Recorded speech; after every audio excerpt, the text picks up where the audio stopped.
qapını döymeden gələr. Heç kim bilmir sabahı nələr.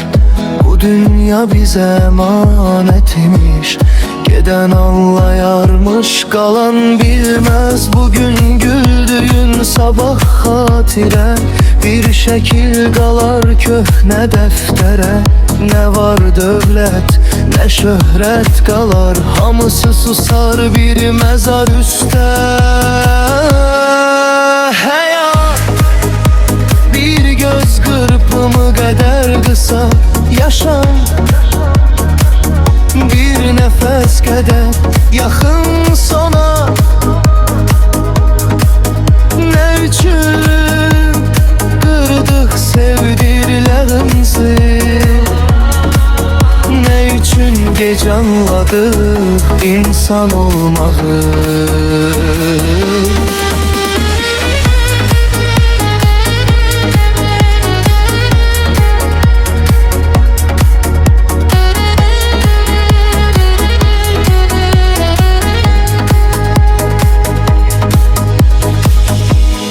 Ananın səsi qulaqda qalar, atanın sözü ürəkdə yanar.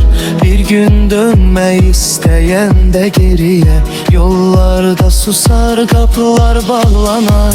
Bəzən bir kaş ömürdən ağır, bəzən bir söz vicdanı çağır.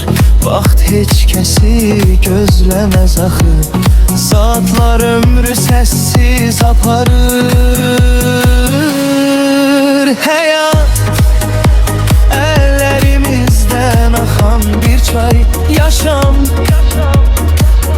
göz yaşına arışan bir ay.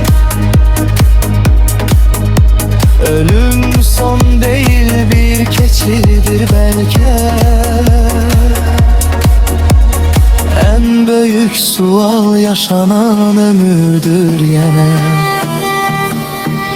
Bir gün adımız dildə qalacaq, bir gün şəklimiz divarda solacaq. Bizdən geriyə yalnız sevgimiz,